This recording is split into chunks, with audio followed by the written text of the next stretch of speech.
بسم اللہ الرحمن الرحیم وصلی اللہ علی النبی الکریم رب اشرح لی صدری ویسر لی امری واحلل عقدۃ من لسانی یفقہوا قولی۔ آج کا ٹاپک ہے ری ڈیفائننگ اسلام، یعنی اسلام کی تشریح نو۔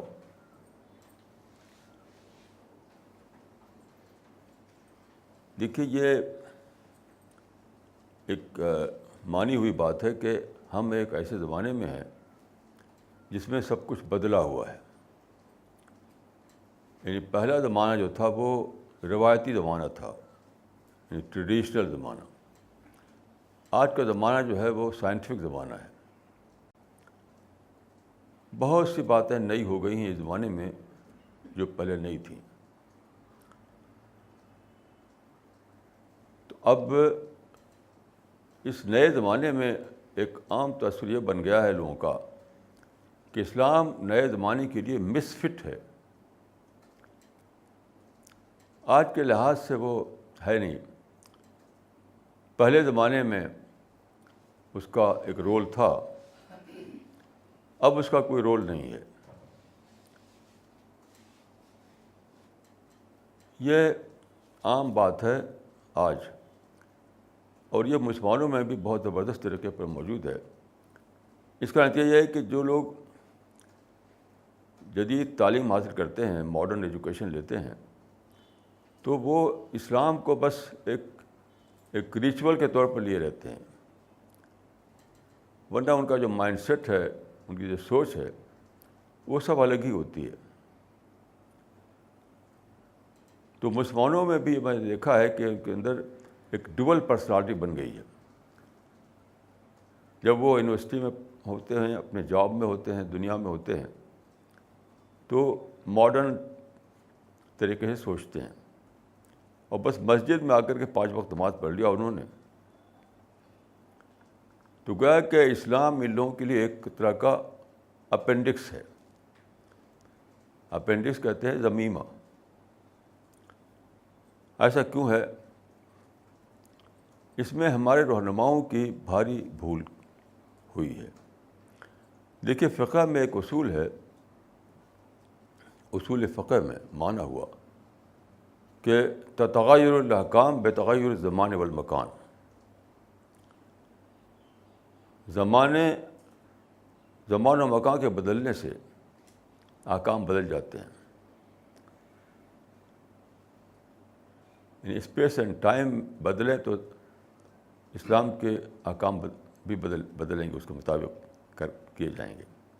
یہ مانا ہوا ہے پرنسپل، لیکن ہمارے علماء نے اس کو صرف چھوٹی چھوٹی باتوں میں اپلائی کیا، بڑی بڑی باتوں میں اس کو اپلائی نہیں کر سکے وہ۔ Here is the problem. جیسے ایک آدمی تندرست ہے تو وہ وضو کر رہا ہے، بیمار ہو تو کیا کرے؟ تو وہاں کہہ دیا کہ تیمم کر لو۔ ایک آدمی زمین پر نماز پڑھ رہا ہے، اب ہوا میں اڑے جب ہوائی جہاز میں، تو وہاں تو کچھ سمجھ میں نہیں آتا، کدھر ڈائریکشن نہیں کلیئر ہوتا وہاں پر، وہاں نماز کیسے پڑھے؟ تو وہاں انہوں نے اس کو اپلائی کر لیا۔ تو چھوٹے چھوٹے جو کہتے ہیں جزیات، نان بیسکس پر تو اپلائی کیا انہوں نے اس اصول کو کہ تغیر الاحکام بتغیر الزمان والمکان۔ جو بڑی بڑی باتیں اس میں اپلائی نہیں کیا، اور یہ 200 سال سے چل رہا ہے، 200 سال سے چل رہا ہے۔ کچھ لوگ نکلے ایسے مسلمانوں میں جنہوں نے چاہا کہ وہ نئے حالات کے لحاظ سے اسلام کو کی شرح کریں، لیکن یہ کمپیٹنٹ نہیں تھے، یہ لوگ کمپیٹنٹ نہیں تھے۔ مثال کے طور پر دیکھیے، سر سید احمد خان نے چاہا ایسا کرنا، ان کی کتاب ہے خطبات احمدیہ، لیکن وہ کمپیٹنٹ نہیں تھے اس کام کے لیے۔ تو بہت سی ایسی باتیں کہیں انہوں نے جو علماء کے لیے ایکسیپٹیبل نہیں تھی. جسے قرآن میں ہے کہ حضرت سلیمان کی بات چیت ہوئی چونٹی سے, تو چونٹی نے کہا, چونٹی بولی, تو وہاں کہہ دیا انہوں نے کہ وہاں اس سے مراد ہے نملہ سے مراد ہے قبیلہ, قبیلے کا سردار بولا. یعنی انسانی نام ہے وہ, نہ کہ چونٹی کا. تو یہ کیسے مانیں گے لوگ؟ کیونکہ قرآن میں ایک علمنا من تقطع ہے, چڑیوں کی بولی ہمیں بتائی گئی اللہ تعالیٰ کی طرف سے. تو ایک واقعہ ہے کہ وہ پیغمبر تھے اور ان کو یہ میریکل حاصل تھا کہ حیوانات کی بولی سمجھ سکتے تھے وہ. تو انہوں نے کہہ دیا کہ وہ تو ایک قبیلہ تھا. تو ظاہر ہے کہ اس کو ریفیوز کر دیا علماء نے. پھر جسٹس امیر علی کی کتاب ہے اسپرٹ آف اسلام, انہوں نے اپالوجی کے انداز میں کتاب لکھی ہے. وہ مثلاً پالیگمی جو ہے, تعدد ازواج, اس کے بارے میں لکھتے ہیں کہ وہ قدیم زمانے کا, پرانے زمانے کا رواج تھا, تو اسلام میں بھی باقی رہا, اب وہ نہیں ہے. یہ اپالوجی ہے, یہ مانی نہیں آ سکتی, کیونکہ اس سے اسلام کی ایٹرنیٹی جو ہے وہی ڈاؤٹ فل ہو جاتی ہے. ایسے بامبے کے ایک صاحب تھے جو اے فیضی کہے جاتے تھے, انہوں نے کتاب لکھی ماڈرن اپروچ ٹو اسلام. اس میں انہوں نے کہہ دیا کہ اسلام میں ایک ہے بلیف سسٹم, ایک ہے لا, یعنی عقیدہ اور قانون. تو عقیدہ تو ایٹرنل ہے اور قانون جو ہے وقتی ہے وہ. اب یہ بھی کیسے ایکسیپٹ ہوگا؟ تو جو لوگ اٹھے ری ڈیفائن کرنے کے لیے اسلام کو, انہوں نے صحیح کام نہیں کیا. ایک بہت بڑے عالم نے کتاب لکھی ہے, اس کا نام ہے ردۃ ولا ابا بکر اللہ, ایک مانے ہوئی عالم, کہ ایک ارتداد ہے جس کے لیے ابو بکر نہیں کوئی. تو اس زمانے میں جو ماڈرن ایجوکیشن کی وجہ سے جو فرق ہوا لوگوں کی سوچ میں, تو کہہ دیا کہ یہ تو ارتداد ہے. تو اس کا معنی کیا ہوا کہ اس کے نتیجے میں کیا ہوا کہ دو گروپ نکلے. کچھ لوگوں نے تو سچ مچ مارنے کاٹنا شروع کر دیا, جس کا ایک نمونہ آپ طالبان کی شکل میں دیکھتے ہیں افغانستان میں. تو گن ایکٹیویزم چلا دیا انہوں نے, اور جو لوگ گن نہیں چلا سکتے تھے انہوں نے فتویٰ ایکٹیویزم چلا لیا, جس کا نمونہ آپ انڈیا میں دیکھتے ہیں. تو کوئی لوگوں نے گن ایکٹیویزم چلایا, کوئی لوگوں نے فتویٰ ایکٹیویزم چلایا. تو اس طرح ابو بکر زمانے کے ابو بکر بننے کی کوشش کی, لیکن یہ بھی ایکسیپٹیبل نہیں ہے.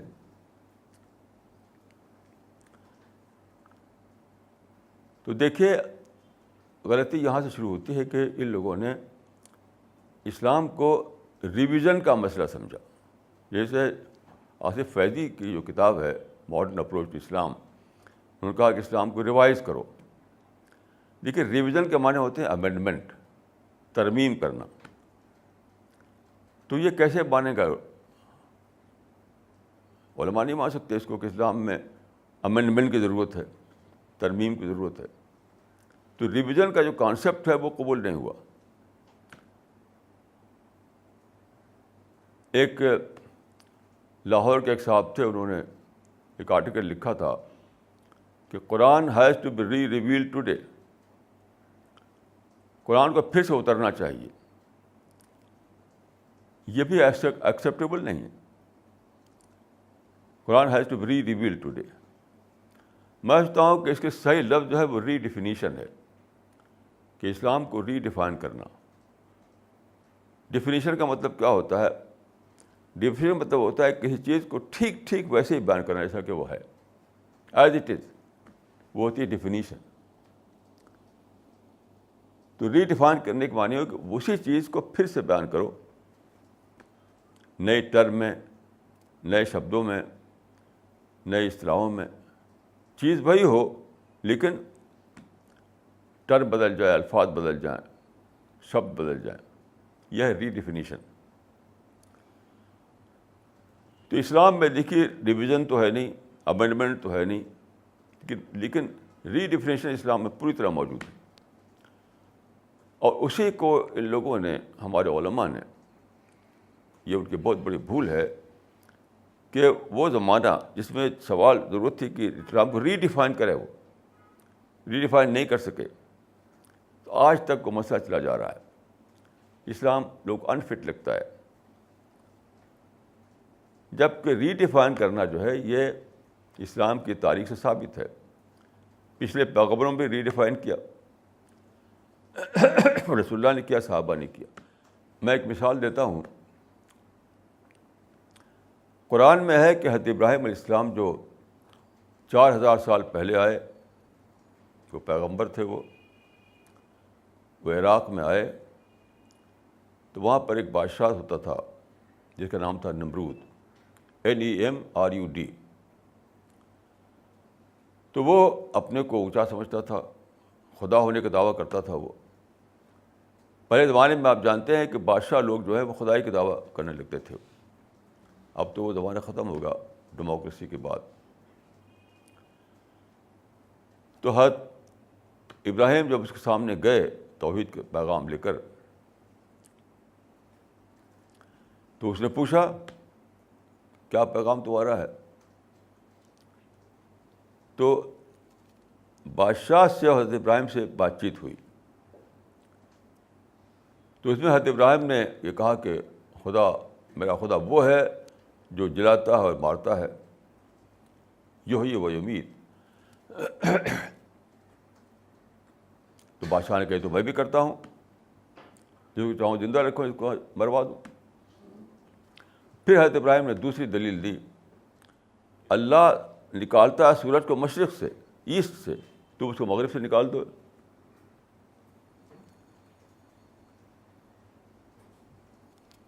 اب آج کے زمانے میں آج کا انسان کہتا ہے کہ یہ تو پرانے زمانے کی کتاب ہے، جب دنیا میں جیو سینٹرک تھیوری چلتی تھی. کیونکہ آج کا انسان نہیں مانتا کہ سورج کہیں سے نکلتا ہے کہیں ڈوبتا ہے. یہ جو فنامنا ہے، نکلنا اور ڈوبنا، سن رائز اور سن سیٹ، پہلے زمانے میں سمجھا جاتا تھا کہ سورج نکلتا ہے سورج ڈوبتا ہے. اب نہیں مانا جاتا ہے اس کو. تو جیو سینٹرک تھیوری تھی پہلے، وہ ڈسکارڈ ہو گئی. تو اس کو لے کر کچھ لوگ یہ سمجھتے ہیں کہ اسلام اس زمانے میں آیا جبکہ جیو سینٹرک تھیوری کا زمانہ تھا. اب ہم ہیلیو سینٹرک زمانے میں جی رہے ہیں. لیکن یہ بات ایسی نہیں ہے. یہ مسئلہ ری ڈیفائن کرنے کا، ری ڈیفائن کرنے کی. یعنی آج آپ یہ کہیں گے کہ حضرت ابراہیم نے جو فرمایا تھا، تو اس کا مطلب کیا تھا کہ جو شمسی نظام ہے، جو سولر سسٹم ہے، اس میں تو تبدیلی لاؤ. مثلا شمسی نظام میں یا سولر سسٹم میں تبدیلی لانے کا تھا وہ. آج ہم جانتے ہیں کہ جو صبح اور شام جو ہے وہ زمین کے اپنے گھومنے پر ہوتی ہے. زمین اپنے ایکسس پر گھومتی ہے، اسے صبح شام ہوتا ہے، رات دن آتے ہیں. تو پورا ایک سولر سسٹم ہے. تو حضرت ابراہیم نے جو کہا اس کا ری ڈیفینیشن یہ ہے اس کی کہ آپ یہ کہیں کہ وہ بات آج بدلی نہیں، ریوائز کرنے کی ضرورت نہیں ہے، صرف ری ڈیفائن کرنے کی ضرورت ہے. کہ وہاں پر جب شمس ہے، آپ کہیں کہ اس سے مراد شمسی نظام، سولر سسٹم، کہ خدا ایک سولر سسٹم قائم کیے ہوئے ہے، تم اس کو بدل دو، اس کا نیا نظام بنا دو. تو آج بھی فبہت الذی کفر ہوگا کہ انسان سمجھے گا کہ یہ تمہارے بس میں نہیں ہے. تو میں سمجھتا ہوں کہ یہ کام نہ ہونا، اسلام کو ری ڈیفائن نہ کرنا ماڈرن ورلڈ کے حساب سے، یہ بہت بڑی بھول تھی، جس کی وجہ سے اس کی پرائس ہم دے رہے ہیں کہ دنیا بھر میں مسلمان جو ہے سمجھا جاتا ہے کہ تو بیکورڈ لوگ ہیں، ماڈرن ورلڈ میں انفٹ ہے. یہ ریلیونس ان کا ختم ہو گیا ہے. لیکن ری ڈیفائن کرنا یہ کوئی یہ انوکھی بات نہیں ہے. میں آپ کو مثالیں دیتا ہوں ریڈیفائن کرنے کی. دیکھیے حضرت یوسف علیہ السلام کو لیجیے آپ. حضرت علیہ السلام پیغمبری خاندان میں پیدا ہوئے. ان کے خاندان میں کئی لوگ پیغمبر ہوئے تھے, اس خاندان میں وہ پیدا ہوئے. تو انہیں بچپن سے تعلیم ملی تھی توحید کی, کہ شرک جو ہے باطل ہے, توحید جو ہے وہ حق ہے. وہ خود بھی پیغمبر ہوئے. تو وہ پیدا ہوئے تھے کنعان میں, جو فلسطین اور شام کے درمیان واقع ہے. پھر وہاں سے ایسے حالات پیدا ہوئے کہ وہ مصر پہنچ گئے, ایجپٹ. ایجپٹ میں اس وقت جب وہ گئے تھے وہاں 3500 سال پہلے, وہاں پر ایک فیملی رول کرتی تھی, کہتے ہیں ہکساس کنگس, HYKSOS, ہکساس کنگ. وہ مشرک لوگ تھے, وہ مشرک لوگ تھے. تو حضرت یوسف کی جو تعلیم ملی تھی اپنے حضرت ابراہیم سے, اپنے باپ یعقوب سے, پوری فیملی سے, خود پیغمبر بنے وہ. تو شرک جو ہے وہ باطل ہے, توحید جو ہے وہ حق ہے. اب وہاں پر دیکھیے ایجپٹ میں کیا ہوا. ان کو ایک خاص موقع پر ایسا آفر ملا بادشاہ کی طرف سے, کہ جس کو آج کل کے زبان میں ہم کہیں کہ فوڈ ڈپارٹمنٹ یا ایگریکلچرل ڈپارٹمنٹ, آپ قبول کر لیجیے. قدیم زمانے, آج کے لحاظ سے آپ نہ دیکھیے, آج کے زمانے سے فوڈ ڈپارٹمنٹ ایک چھوٹا سا ڈپارٹمنٹ ہے, ایگریکلچر ایک چھوٹا سا ڈپارٹمنٹ ہے. لیکن وہ تھا ایگریکلچرل پیریڈ, زرعی زمانہ, جب سب کچھ ایگریکلچر ہوتی تھی. یعنی بادشاہوں کی بادشاہی بھی اسی پر قائم تھی, ایگریکلچر پر. تو اس زمانے کے لحاظ سے اگر آپ دیکھیں تو حضرت یوسف کو جو آفر ملا کہ ایگریکلچرل ڈپارٹمنٹ یا زرعی ڈپارٹمنٹ یا فوڈ منسٹری, وہ اس وقت کا گویا وزیر اعظم کے برابر عہدہ تھا. وہ آج کل کے لحاظ سمجھیے تو وہ گویا پرائم منسٹری ان کو پیش کی گئی. تو اگر وہ یہ کہتے کہ نہیں مجھے تو مشرک بادشاہ سے لڑنا ہے, میں توحید پر ہوں, مجھے تو شرک سے میں کمپرومائز نہیں کر سکتا, تو کیا ہوتا, سب کچھ جبرڈائز ہو جاتا. تو انہوں نے ری ڈیفائن کیا گیا. جو تعلیم ملی تھی فیملی سے ان کو کہ سب سے بڑی چیز ہے توحید ہے, اور سب سے زیادہ ایول جو ہے سب سے بڑا وہ شرک ہے, وہ ری ڈیفائن کیا انہوں نے اس کو, کہ مخصوص حالات میں اگر ہم اس کو ٹالریٹ کر لیں تو بہت بڑی اپرچونیٹی ہمیں مل رہی ہے. اس اپرچونیٹی کو اویل کرنے کے لیے کہ میں ایک ملک کا پرائم منسٹر بن سکتا ہوں, اگر اتنی سی بات پر کہ میں اس کے پولیٹیکل پاور کو چیلنج نہ کروں. تو حضرت یوسف نے ری ڈیفائن کیا, اور مشرک بادشاہ کو مانتے ہوئے, اس کو تخت پر رہے اس کو مانتے ہوئے آپ نے اس عہدے کو قبول کر لیا.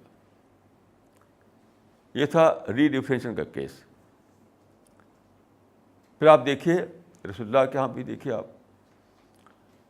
رسول اللہ کے زمانے میں جو کعبہ تھا وہ آج جیسا نہیں تھا. آج جاتے ہیں آپ تو کعبہ چوکور ہے. رسول اللہ سے پہلے جب کعبہ بنایا تھا حضرت ابراہیم نے 4000 سال پہلے, تو کعبہ ایک مسجد تھی, تھوڑی لمبی تھی وہ.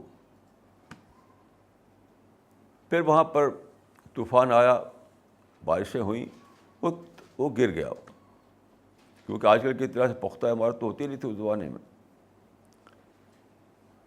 تو مشرکین جو تھے انہی کے پاس تولیت اس کی تھی, وہی اس کے ٹرسٹی تھے, وہی اس کو چلاتے تھے.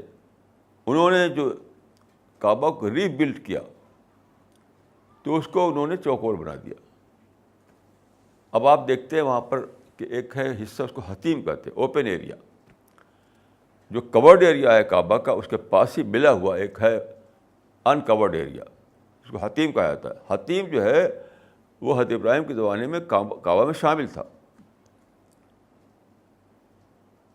تو رسول اللہ جب مکہ فتح ہو گیا تو آپ نے حضرت عائشہ سے کہا کہ دیکھو یہ کعبہ جو ہے تو مشرکین کی بنیاد پر ہے، مشرکین کے بیس پہ کھڑا ہوا ہے، حضرت ابراہیم کے بیس نہیں ہے یہ. تو میں چاہتا ہوں کہ اس کو پھر سے ویسے بنا دوں. تو حضرت عائشہ نے کہا کہ کیوں نہیں کرتے آپ، اس کو ڈھا دیجیے، ڈھا کے بنوا دیجیے پھر سے. تو ہم نے کہا کہ نہیں، اس سے ایک نیا فتنہ کھڑا ہو جائے گا. کیونکہ مذہب میں دیکھیے، مذہب میں ایسا ہوتا ہے کہ ہر چیز مقدس ہو جاتی ہے کچھ دن کے بعد. جیسے وہاں ایک شہر ہمارے حیدرآباد میں ہے، وہ حیدرآباد میں کون سے مقام پر چھڑی مبارک ایک نکلتا ہے جلوس، تو چھڑی بھی مبارک ہو گئی، کوئی صاحب استعمال کرتے تھے. تو ہر چیز مقدس ہو جاتی ہے. تو دندان مبارک اور چھڑی مبارک اور ریش مبارک، یہ سب کیا ہے؟ کوئی بھی چیز جس پر صدیاں گزر جائیں تو مقدس ہو جاتا ہے مذہب میں. تو کعبہ کی وہ عمارت جو ہے مذہب میں مذہبی اعتبار سے مقدس بن گئی تھی. تو آپ نے اس کو ایکسیپٹ کر لیا، ری ڈیفائن کیا آپ نے، یعنی حضرت ابراہیم کے نقشۂ تعمیر کو ری ڈیفائن کیا آپ نے اور ایکسیپٹ کر لیا انہوں نے مشرکین کے نقشۂ تعمیر کو. That was a case of re definition.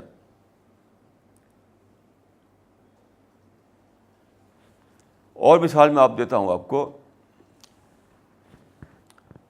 رسول اللہ نے ایک بار ایسا ہوا کہ صحابہ کے ایک گروپ کو بھیجا بنو قریظہ میں. بنو قریظہ اس زمانے میں ایک بستی، وہ ایک قبیلہ تھا یہودیوں کا، تو مدینے سے کچھ دور رہتے تھے وہ. تو آپ نے ایک گروپ بھیجا صحابہ کا بنو قریظہ کی بستیوں کی طرف. تو جاتے ہوئے آپ نے ان کو یہ ہدایت کر دی کہ لا یصلین احدکم العصر الا فی بنی قریظہ، کہ تم میں سے کوئی شخص عصر کی نماز، دیکھیے انہوں نے آپ نے بھیجا تھا ظہر کے بعد. عام طور پر وہاں اس طرح کے واقعات ظہر کے بعد ہوا کرتے تھے.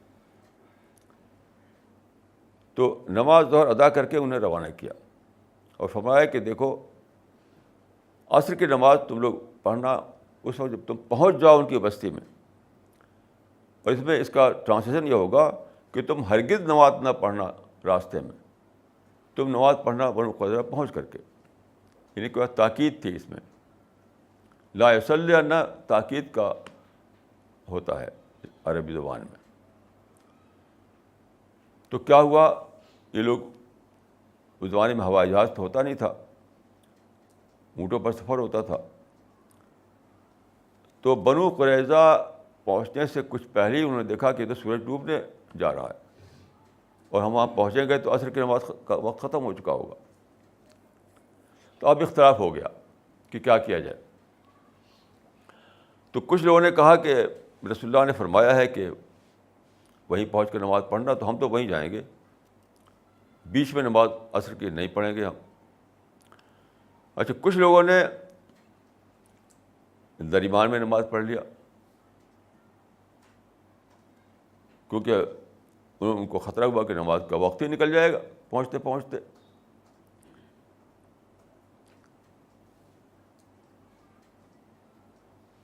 تو علماء نے لکھا ہے، آپ اس کو پڑھ سکتے ہیں، کہ جن لوگوں نے بیچ میں نماز پڑھا وہی صحیح تھے. حالانکہ دیکھیے انہوں نے بالکل رسول اللہ نے جو کہا تھا اس کے خلاف کیا تھا. انہوں نے رسول اللہ نے فرمایا تھا کہ لا یصلین احدکم العصر الا فی بنی قریظہ، تم ہرگز نماز نہ پڑھنا بیچ میں، جب پہنچ جانا تب نماز پڑھنا. اس کے خلاف کیا انہوں نے، لیکن علماء نے یہ کو صحیح بتایا. کیوں؟ جو صحابہ درمیان میں نماز پڑھا جن لوگوں نے، تو انہوں نے کہا کہ تم لوگ لٹرل طور پہ لیے ہوئے ہو، لیکن اس کی اسپرٹ کو نہیں لے رہے ہو. اسپرٹ کیا تھی؟ تو ان کا انما اراد تاجیل السیر، انما هو اراد تاجیل السیر. لا تاخیر الصلاۃ. رسول اللہ نے جب یہ کہا تھا تو آپ کا مطلب تھا کہ تیزی سے جاؤ تیزی سے جاؤ. یہ مطلب نہیں کہ بس نماز پڑھو مت اثر کی. وہ ایک انداز تھا, ایک اسٹائل تھا ایک کہنے کا, کہ اس سے مراد تھی تیزی سے جاؤ. انما ہوا ارادہ تاجر السیر. یہ ہے ری ڈیفینیشن. یعنی کھلی کھلی لفظ تھی, کھلی کھلے شبد تھے رسول اللہ کے, اس کو انہوں نے ری ڈیفائن کیا اور درمیان میں نماز پڑھ لیا. اس سے آپ اندازہ کر سکتے ہیں کہ اسلام میں ری ڈیفینیشن بہت ہی امپورٹنٹ ایک اصول ہے, ایک پرنسپل ہے. لیکن موجودہ زمانے میں یہ نہیں کیا لوگوں نے. اب میں چند مثالیں دیتا ہوں آپ کو کہ اس زمانے میں, یعنی ماڈرن ورلڈ میں جو ہم آئے تو یہاں ہمیں کیا کرنا تھا. دیکھیے, اسلام میں ایک حکم ہے قتال کا, قرآن مجید میں بھی ہے, حدیث میں بھی ہے قتال کا. لیکن قتال جو ہے, خود فقہا نے لکھا ہے کہ قتال جو ہے حسن لذاتی ہی نہیں ہے, حسن لغیرہ ہی ہے. یعنی ایسا نہیں کہ بس لڑتے رہو خام خواہ, کسی مقصد کے لیے لڑا جاتا ہے. مطلب ایک قتال فدسے کا قتال نہیں ہے. تو وہ کیا ہے؟ اسلام آیا اس زمانے میں جب کہ دنیا بھر میں مذہبی جبر کا نظام قائم تھا, ریلیجس پرسیکیوشن. قرآن میں سورہ البروج میں آپ پڑھ سکتے ہیں اس کو. تو وہ دور یعنی 7ویں سینچری جو تھی, وہ ساری دنیا میں ریلیجس پرسیکیوشن تھا, مذہبی جبر تھا. تو وہ لوگ صرف اس پر لڑنے لگتے تھے کہ تم دوسرا مذہب کیوں اختیار کرتے ہو. اتنی سی بات کہ جو قوم کا مذہب ہے, جو حکومت کا مذہب ہے, اس سے الگ کوئی مذہب اختیار کریں آپ, تو آپ سے لوگ لڑنے لگتے تھے آپ سے. وما نقموا منہم الا یؤمنوا باللہ العزیز الحمید. صرف اتنی سی بات کہ آپ کا مذہب الگ ہو, اس پر آپ ان کو دشمن دکھائی پڑتے تھے. اب زمانہ ختم ہو گیا, اب زمانہ ختم ہو. آپ انڈیا میں ہو, امریکہ میں ہو, یورپ میں ہو, کہیں بھی ہوں, اپنے مذہب پر چلیے, اپنے مذہب کی تبلیغ کیجیے, کوئی رکاوٹ ہی نہیں. مذہب کی کتابیں چھاپیے, کچھ بھی نہیں. تو زمانہ بدل گیا. تو اس معنی کہ آج کا فتویٰ یہ ہوگا کہ قتال کی ضرورت ہی نہیں ہے. قتال کی ضرورت ہی نہیں. کس کے لیے قتال پہ, جب سارے راستے کھل گئے. کیونکہ اسلام کا دیکھیے سپریم کنسرن جو ہے وہ دعوت ہے. دعوت, اسلام کا جو سپریم کنسرن ہے وہ دعوت ہے, دعوت اللہ. اس زمانے میں آپ جانتے ہیں کیا حال تھا. رسول اللہ نے جب مکہ میں شروع کیا تو کھل کر نماز بھی نہیں پڑھ سکتے تھے. یعنی حضرت ابوبکر رضی اللہ عنہ جب اسلام قبول کیا انہوں نے, تو کعبہ میں گئے, وہاں نماز پڑھنے لگے. اسی پہ لوگ مارنے لگے ان کو. یعنی نماز پڑھ رہے تھے پیسفلی, اور ان کو اتنا مارا کہ ان کو چلنا مشکل ہو گیا گھر تک پہنچنے کے لیے. آج کوئی مارے گا آپ کو؟ آپ جہاں نماز پڑھ لی. ہم امریکہ میں گئے تو وہاں ہم نے وائٹ ہاؤس کے پاس نماز پڑھ لیا, کوئی روکنے پکڑنے نہیں آیا ہمارے پاس. برطانیہ میں گیا, وہاں بکنگھم پیلس کے پاس نماز پڑھ لیا, وہاں بھی کوئی روکنے نہیں آیا. انڈیا میں جہاں چاہے آپ نماز پڑھیے.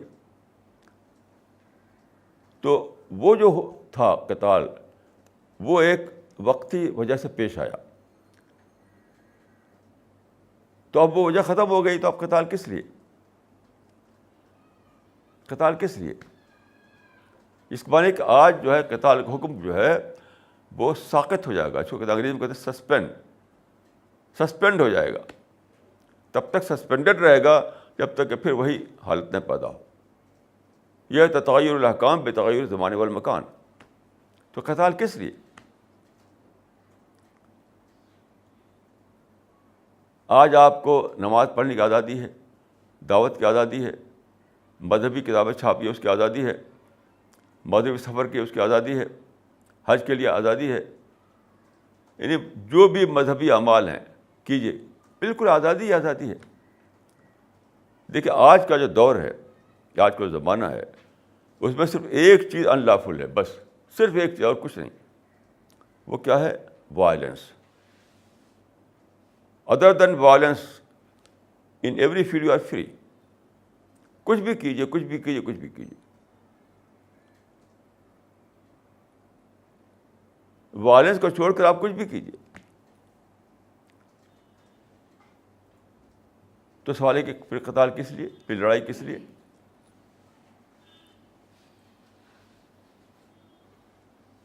یہی ہے ری ڈیفائن کرنا, کہ یہ آپ سمجھ سکیں کہ قتال کا جو حکم آیا تھا, ایک بیک گراؤنڈ تھا اس کا, ایک پس منظر تھا اس کا, ایک ریزن تھا اس کا, وہ ختم ہو گیا ریزن. تو ختم ہوگا تو قتال کی ضرورت ہی بھی نہیں. آپ پیسفل طریقے سے رہیے اور دعوتی کام کیجیے, مذہبی اعمال کیجیے, مدرسہ کھولیے, مسجد بنائیے. اچھا, جہاں تک حکومت کا تعلق ہے, مسلم ملکوں میں دیکھیے لڑائی چھڑی ہوئی ہے. کیوں؟ حکومت چاہتے ہیں کہ جو لوگ حکومت پر ہیں انہیں ہٹاؤ.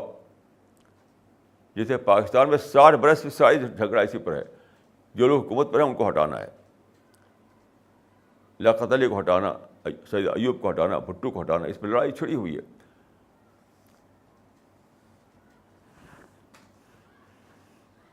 حالانکہ اسلام میں جو اصول ہے وہ یہ ہے کہ حکومت کے معاملے میں اسٹیٹس کوئزم ہے. جس رسول اللہ صلی اللہ علیہ وسلم مکے میں تھے تو وہاں جو دارالندوہ تھا, جو پولیٹیکل سینٹر تھا, اس کا نام تھا دارالندوہ. اس کے لیے آپ نے کچھ ٹکراؤ نہیں کیا کہ جو ہے وہ ہے,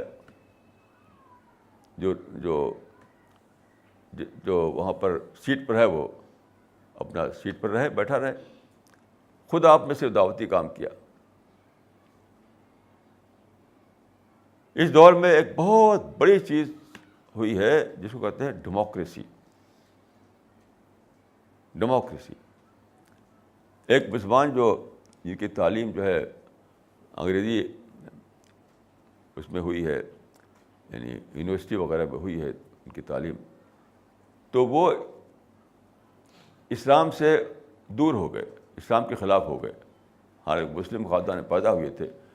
کیوں؟ ڈیموکریسی کے سوال پر. ان کا ڈیموکریسی اتنی بڑی چیز ہے اور اسلام اس کے خلاف ہے, کیونکہ ہمارے علماء نے نہ جاننے کی وجہ سے کہا کہ ڈیموکریسی حرام ہے, بے خبری کی وجہ سے. کوئی لوگوں نے اسی طریقہ چلا دی بڑی کہ ڈیموکریسی کو ختم کرو. تو انہوں نے کہا کہ میں تو اتنا زیادہ مانتا ہوں ڈیموکریسی کو کہ میرا جب بچہ پیدا ہوگا, میری ملاقات جب ہوئی تھی وہ شادی ہو چکی تھی کہ ابھی بچہ نہیں ہوا تھا, تو اس کے کان میں اذان نہیں دلواؤں گا, بلکہ یہی کہوں گا ڈیموکریسی ڈیموکریسی ڈیموکریسی, اس کان میں پھر اس کان میں. اتنا زیادہ وہ ڈیموکریسی کو بڑی چیز سمجھتے تھے. ڈیموکریسی یعنی جمہوریت. اور واقعتاً ہے ڈیموکریسی بہت بڑی نعمت ہے, کیونکہ ڈیموکریسی دیکھیے ساری تاریخ میں کیا ہوا ہے, پولیٹیکل لڑائی, حکومت کی لڑائی, پاور کی لڑائی, ساری تاریخ میں, پوری ہسٹری میں ڈیموکریسی نے پہلی بار یہ کیا کہ پولیٹیکل فائٹنگ کو ختم کر دیا. پہلی بار یہ ہوا, ایسا ہوا ہے. وہ کیا ہے ڈیموکریسی؟ کیا ہے؟ Government of the people, by the people, for the people. یعنی جس کی میجارٹی ہے اس کا رول, جس کی میجارٹی ہے اس کا رول. پہلے زمانے میں ڈائناسٹی ہوتی تھی, یعنی ایک بادشاہ ہے, اس کا بیٹا بادشاہ, اس کا پوتا بادشاہ.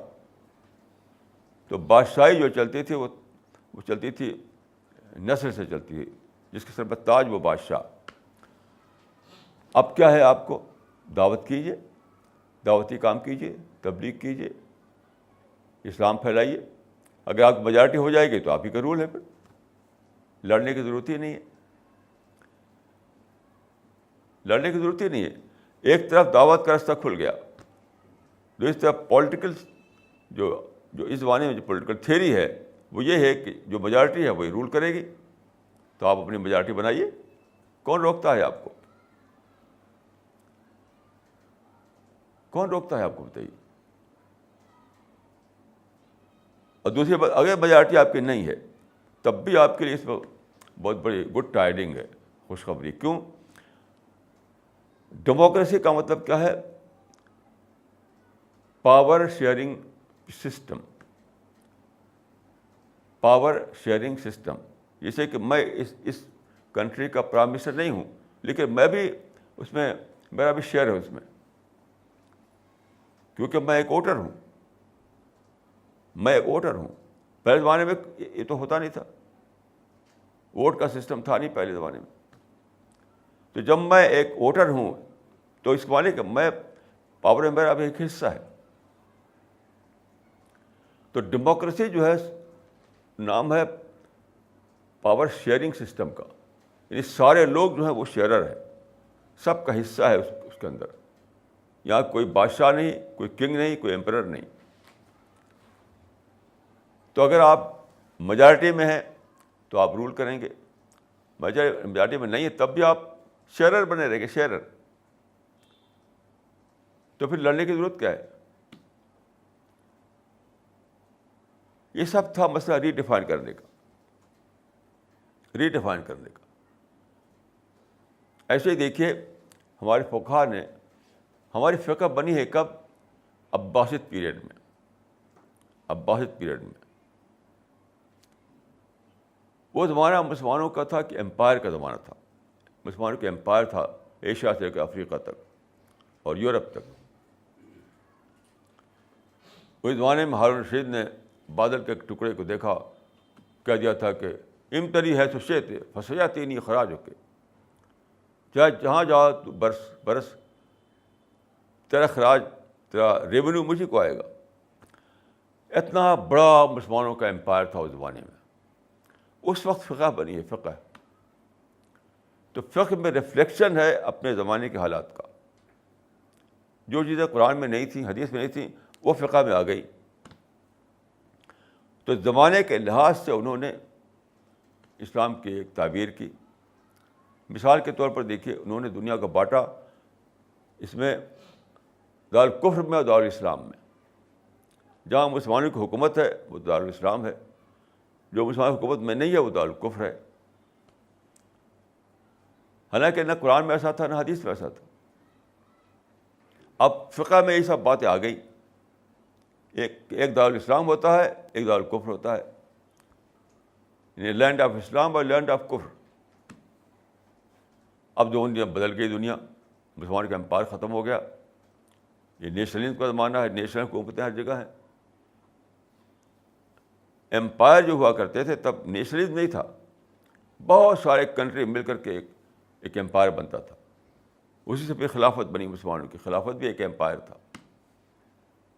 اب ڈیموکریسی ہے، نیشنلزم ہے، سیلف ڈٹرمنزم ہے. اب یہاں پر مسلمان مس فٹ ہو گئے. وہی دارالاسلام کا کانسیپٹ، وہی دارالکفر کا کانسیپٹ. یہاں آپ کو ری ڈیفائن کرنا ہے، ری ڈیفائن کرنا ہے. وہ یہ، جب آپ قرآن کو پڑھیں گے تو آپ دیکھیں گے، کیونکہ مسلمان تو صرف تلاوت کرتے ہیں، اس میں سوچتے تو ہے نہیں. تو سارے قرآن میں آپ دیکھیں گے کہ قرآن جو ایڈریس کر رہا ہے ایھا الانسان ایھا الانسان ایھا الانسان کر کے. تو اس سے کیا نکالیں گے آپ؟ کہ دنیا دارالکفر نہیں ہے، وہ ہے دارالانسان. یہ تو فقہا نے بنا دیا تھا، یہ ہمارے فقہا نے بنا دیا تھا دارالکفر اور دارالاسلام. قرآن کے مطابق سب دارالانسان ہے، سب انسان ہے، سب انسان ہے، سب انسان ہے. یہ ہے ری ڈیفائن کرنا. تو آپ یہ کہہ سکیں کہ فقہا نے اپنے زمانے کے لحاظ سے کچھ ٹرم بنائے، آج کے لحاظ سے وہ اپلیکیبل نہیں ہے، وہ غلط ہے. آج کے لحاظ سے جو ٹرم بنایا جائے گا وہ ہوگا دارالانسان. اب اگر آپ یہ دیا ہوتا مسلمانوں کو, ابھی بھی سارے مسلمان تقریباً سب مسلمان جو نہیں اس کو کافر سمجھتے ہیں. کوئی لوگ مجھ سے بولیں گے, کچھ نہ بولیں گے, تب بھی مائنڈ میں یہ رہے گا جو مسلمان نہیں وہ سب کافر ہے. یہ بالکل بیس لیس بات ہے, بیس لیس. مسلمان بھی انسان وہ بھی انسان, مسلمان بھی انسان وہ بھی انسان, سب انسان ہیں. میں ایک مرتبہ ایک یونیورسٹی میں جہاں سارے میجارٹی نان مسلمس کی تھی, وہاں پہ میری اسپیچ ہوئی, تو میں نے وہاں پر یہ بات کہی کہ اسلام جو ہے لوگوں کو انسان فرینڈلی بناتا ہے, انسان فرینڈلی, اور پازیٹیو تھنکر بناتا ہے. یہ سب باتیں کہیں تو ایک پروفیسر کھڑا ہوا میری تقریر کے بعد, اس نے کہا کہ if this is Islam then where is the problem, if this is Islam then where is the problem. تو یہ پرابلم کہاں سے آیا ہے, ہم ری ڈیفائن نہیں کر سکے. وہی پرانے زمانے کے جو فقہ میں ٹرم بنے تھے اسی کو آج بھی مان میں لی ہوئی ہیں. ایسے ڈیموکریسی کا مطلب نہیں کر سکے کیونکہ ہمارے مائنڈ میں بڑھا ہوا خلافت. پھر خلافت تو خود ایک تاریخ کی پیداوار ہے. خلافت is production of history, is not production of Islam. یاد رکھیے, یہ بہت ضروری بات ہے سمجھنا. خلافت was the production of history, it was not production of Islam. جو ہمارے یہاں جو خلافت بنی, آج مانے میں حضرت عمر خلیفہ نہیں کہا جاتے تھے, امیر المومنین کہا جاتے تھے. یہ تو بعد کے زمانے میں یہ پیدا ہوا ہے, امیر المومنین بس. میں سمجھتا ہوں کہ جو آج جو ٹرم یوز ہوتا ہے امریکہ میں, ایڈمنسٹریشن کہتے ہیں, وہاں پر حکومت نہیں بولتے وہ, یعنی امریکن حکومت نہیں کہتے وہ, امریکن ایڈمنسٹریشن کہتے ہیں. یہی تھا اسلام میں. گویا وہ ایڈمنسٹریٹر تھے, وہ حضرت ابوبکر, حضرت عمر, حضرت عثمان, حضرت علی ایڈمنسٹریٹر تھے وہ. یہ خلیفہ کا لفظ بعد کو نکلا ہے جب امپائر کا زمانہ آ گیا. تو امپائر کے زمانے میں لوگوں نے اپنے خلافت کا لفظ بولنے لگے. تو خلافت was a product of history, it was not product of Islam. تو اب اس کو ری ڈیفائن کیجیے اور وہیں لوٹ جائیے آپ. کتنا زبردست تصور دیا تھا اسلام نے کہ گورنمنٹ جو ہے وہ ایڈمنسٹریشن ہے, ایڈمنسٹریشن. ایسی ڈیموکریسی کا معاملہ ہے جیسا کہ میں نے عرض کیا. تو اس زمانے میں سب سے بڑی بھول ہوئی ہے, سب سے بڑی بھول وہ یہ ہے کہ ضرورت تھی اسلام کو ری ڈیفائن کرنے کی, جس کا اصول پہلے سے موجود ہے, تو تغیر الاحکام بتغیر الزمان والمکان. اس کو یہ جو پرنسپل ہے, فقہی اصول جو ہے, اس کو میں نئے لفظ میں کہوں, نئے شبدوں میں, تو میں کہوں گا کہ ہمیشہ حالات کے بدلنے سے اسلام کو ری ڈیفائن کیا جائے گا, احکام کو ری ڈیفائن کیا جائے گا. اس کی وجہ سے کتنا بڑا نقصان ہوا ہے دیکھیے کہ مسلمان خواہ آج کل لڑ رہے ہیں, سب سے ہیٹ کر رہے ہیں. آج ساری دنیا کے مسلمانوں کا حال یہ ہے کہ کچھ لوگ پیسیو وائلنس کر رہے ہیں, کچھ لوگ ایکٹیو وائلنس کر رہے ہیں. سارے مسلمان جو ہے وائلنٹ بن گئے, وائلنٹ. پیسیو وائلنس کون لوگ ہیں؟ جو ہتھیار تو نہیں اٹھائے ہوئے ہیں لیکن اپنے مائنڈ میں وہی نفرتیں لیے ہوئی ہیں. ان نفرت کرنا یہ پیسیو وائلنس ہے, اور گن چلانا, بم چلانا وہ ایکٹیو وائلنس ہے. حالانکہ نفرت بھی اتنا ہی ناجائز ہے جتنا کہ ہتھیار چلانا ناجائز ہے. آپ انسان سے نفرت نہیں کر سکتے, آپ انسان سے نفرت نہیں کر سکتے آپ. لیکن آج دیکھیے مسلمانوں کو, ساری دنیا کے مسلمان نفرت کرتے ہیں. جس سے بات کی قلوبی اندر نفرت نکلے گی. تو سارے مسلمان کا حال یہ ہے کہ کچھ لوگ بنے ہوئے ہیں پیسو وائلنٹ, پیسو وائلنس میں پڑے ہوئے ہیں, کچھ لوگ ایکٹیو وائلنس میں پڑے ہوئے ہیں. یہ کہ ری ڈیفائن نہ کرنے کی وجہ سے کہ کوئی دشمن نہیں ہمارا, سب انسان ہیں, سب انسان ہیں, سب انسان ہیں. اس کا نقصان کیا ہوا ہے؟ دعویٰ اسپرٹ مسلمانوں سے چھن گئی. یہ جو ذہنوں پر چھا گیا کہ یہ سب دشمن ہیں, یہ سب ہمارے خلاف کانسپریسی کرتے ہیں, ان سے ہمیں لڑنا ہے کم سے کم ہیٹ کرنا ہے. اس کا جو کیجولیٹی تھی اس کی سب سے بڑی, وہ تھی دعوت کی اسپرٹ چھن گئی. کیونکہ جب انسانوں سے آپ نفرت کریں, انسانوں کو دشمن سمجھیں, انسانوں کے لیے آپ کے ذہن میں یہ ہو کہ انہیں مارنا ہے, کاٹنا ہے, اگر نہیں مار سکتے ہیں تو کم سے کم نفرت تو کرنا ہی کرنا ہے, تو آپ دعوت کیا کریں گے؟ دعوت ورک جو ہے وہ انسان سے محبت چاہتا ہے. میں ایک مرتبہ بھوپال میں تھا تو ایک نوجوان نے کہا کہ آپ دعوت کی کیا بات, سب لوگ دعوت کی بات کرتے ہیں, آپ کو اکیلے نہیں دعوت کی بات کرنے میں, سبھی لوگ دعوت کرتے ہیں. تو میں نے کہا کہ دعوت کوئی مذاق نہیں ہے. تو میری زبان سے نکلا اس وقت کہ انسان سے محبت کرنا پڑتا ہے تب دعوت کا آغاز ہوتا ہے. یعنی دعوت کی بگننگ یہاں سے ہے کہ آپ انسان سے لو کر سکیں. تو میں نے کہا تھا کہ انسان سے محبت کرنا پڑتا ہے تب دعوت کا آغاز ہوتا ہے. محبت ہی نہیں آپ کو انسان سے, تو آپ دعوت کیا کریں گے؟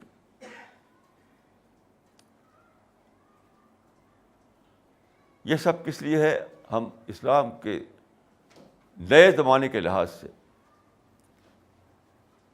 ڈی ڈیفائن نہیں کر سکے. مسلمانوں میں ایک شاعر تھے, ان کو کہتے ہیں, ان کا نام تھا اکبر الہ آبادی. ان کا لقب, ان کا ٹائٹل بتایا گیا لسان العصر, حالانکہ بالکل غلط ہے یہ ٹائٹل لسان العصر. تو ان کا شعر ہے کہ ہم ایسی کل کتابیں قابل ضبطی سمجھتے ہیں کہ جن کو پڑھ کے لڑکے باپ کو خپتی سمجھتے ہیں. ان کے زمانے میں برٹش آئے, انگلش ایجوکیشن آئی, اور پڑھ کے لوگوں کے اندر ایک ماڈرن تھنکنگ آئی. تو اس سے ریئیکٹ کیا انہوں نے؟ وہ خود تو انگریزی جانتے نہیں تھے, لیکن ریئیکشن میں بادشاہ تھے وہ. تو انہوں نے کہا کہ ہم ایسی کل کتابیں قابل ضبطی سمجھتے ہیں کہ جن کو پڑھ کے لڑکے باپ کو خپتی سمجھتے ہیں. یعنی کہنا ان کو یہ چاہیے تھا کہ جو نئی کتابیں آئی ہیں, جو نئے علم آئے ہیں, نئی نالج آئی ہے, اس کو پڑھو, پڑھ کر کے تم اسلام کو ری ڈیفائن کرو, اس کا جواب دو. اس کا ایک چیلنج ہے, it is an intellectual challenge and you have to beat it on intellectual level. یہ کہنا چاہیے تھا ان کو کہ برٹشرز جو علم لائے ہیں, جو سائنس لائے ہیں, جو ماڈرن تھنکنگ لائے ہیں, وہ تمہارے لیے ایک چیلنج ہے. اس کو جانو, اس کو جان کر کے اس چیلنج کا مقابلہ کرو. یہی طرح کی باتیں اقبال نے کہیں, یہی طرح کی باتیں اکبر الہ آبادی نے کہیں, ہمارے سارے رہنماؤں نے یہی باتیں کہیں. تو لوگ نفرت کرنے لگے. بس میرے اپنے بچپن کے زمانے کی بات ہے, میں خود اس کو اپنے آنکھوں سے دیکھا ہے کہ لوگ نفرت کرتے تھے اس آدمی سے جو اسکول کالج میں پڑھنے چلا جائے. وہ سمجھتے تھے کہ یہ وہ ہو جائے. زبان چلتا تھا ایک لفظ نیچری ہو جائے گا, کوئی کہتا کرسٹان ہو جائے گا. ایسے ایسے الفاظ بولے جاتے تھے اس زمانے میں.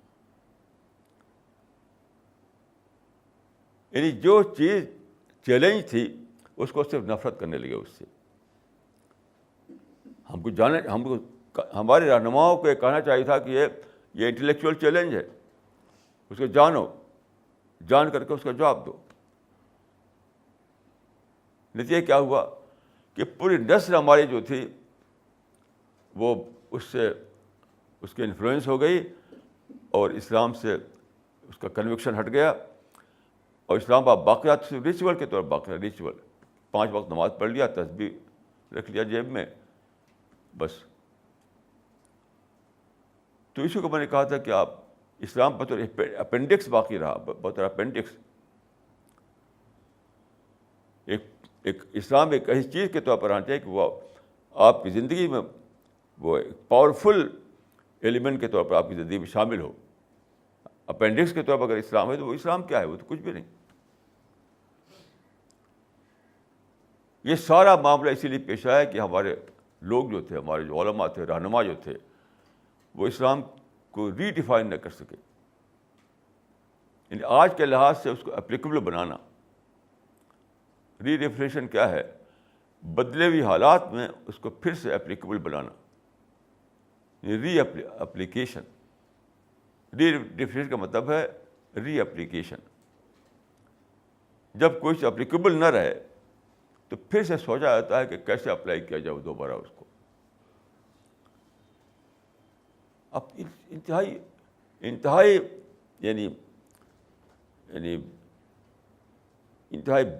میں کیا کہوں, اس کو کوئی لفظ میرے پاس نہیں ہے. ایک لڑائی چھڑے ہوئی ساری دنیا میں. یہ دعوت کی اپرچونیٹیز بے پناہ موجود ہیں. اب میں ایک مثال دوں. ایک مسلمان, پڑھے لکھے مسلمان سے بات ہوئی کہ اوباما نے جو اسپیچ دی تھی تو ایک صاحب نے کہا کہ اس کے بارے میں صرف نگیٹو رائے دی انہوں نے. یعنی اوباما کا جو لیکچر ہوا تھا وہاں پر کیرو یونیورسٹی کے ہال میں, اور ساری دنیا میں سنا گیا تھا. یعنی پہلی بار ہسٹری میں, پوری ہیومن ہسٹری میں ایسا ہوا کہ ایک آدمی بولے ایک جگہ اور ساری دنیا میں سنا جائے اس کو. کہا جاتا ہے کہ حضرت عمر رضی اللہ عنہ جب خلیفہ تھے اس وقت ایران میں لڑائی ہو رہی تھی, تو وہاں پر ساریہ جو مسلمانوں کے فوج کے سردار تھے, تو حضرت عمر مدینے میں خطبہ دے رہے تھے جمعہ کا. اس وقت ان کی زبان سے نکلا, یا ساریہ الجبل, اے ساریہ پہاڑ کی طرف دیکھو, ادھر سے دشمن کا حملہ ہونے والا ہے. تو خطبہ دیتے ہوئے ان کی زبان سے اچانک نکل گیا, یا ساریہ الجبل, اے ساریہ دیکھو پہاڑ کی طرف. تو ایک شاعر نے اس کو لے کر کہا کہ ایران میں بھی سنائی دیا شور الجبل, حاجب ہوئے نہ کوہ بیابان کائنات. ایران میں بھی سنائی دیا شور الجبل, حاجب ہوئے نہ کوہ بیابان کائنات. تو میں کہتا ہوں کہ وہاں اس وقت تو ایک صحابی رسول کی زبان سے ایسا نکلا تھا جو ایران میں سنا گیا. آج تو ہر انسان ایسا بول سکتا ہے, اور صرف ایران کے ایک بیٹل فیلڈ میں نہیں سنا جائے گا, وہ شاید دنیا میں ہر جگہ پہنچا جائے گا.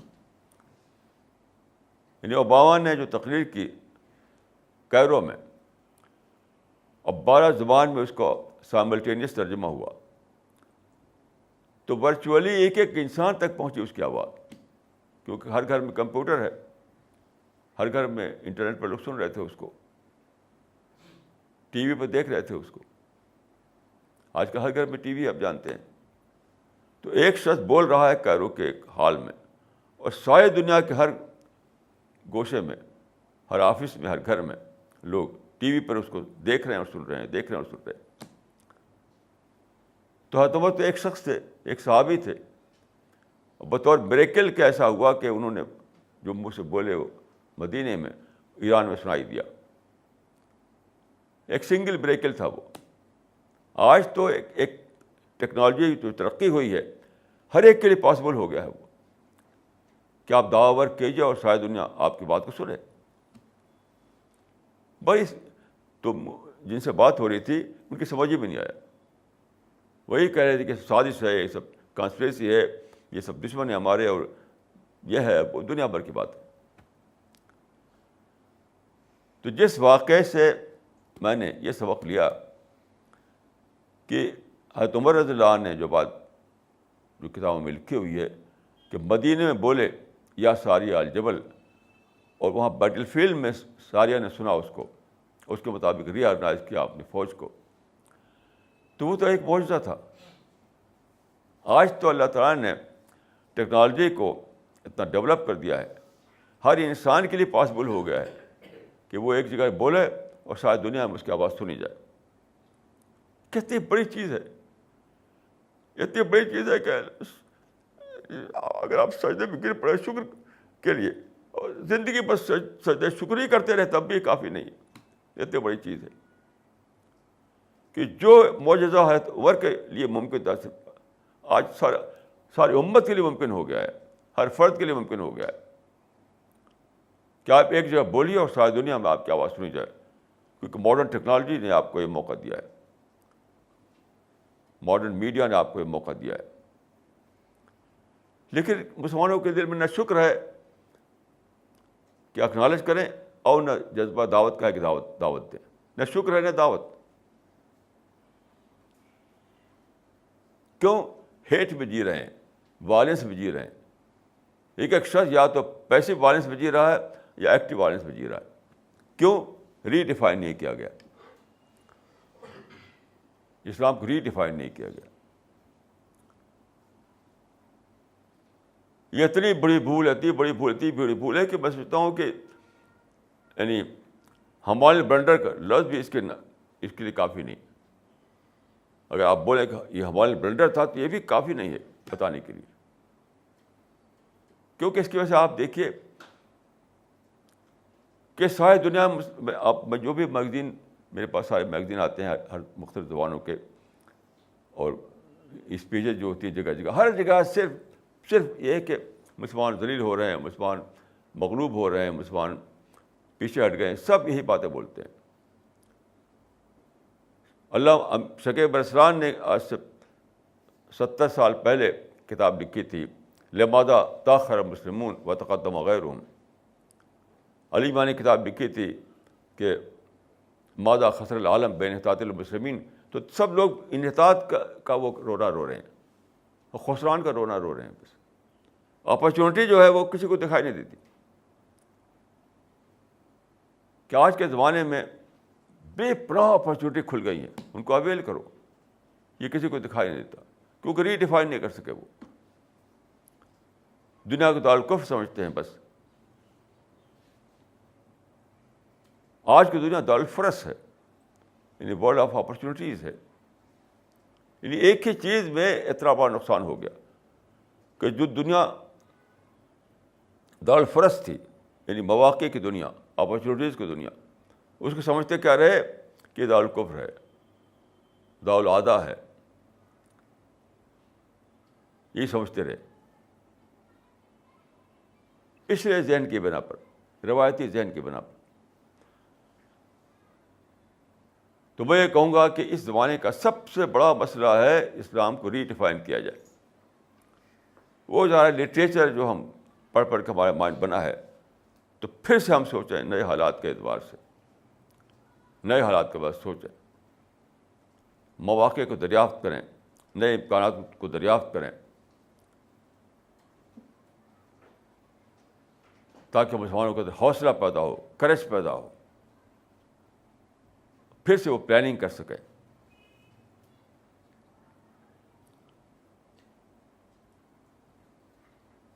یہ ہے آج کا سب سے بڑا مسئلہ.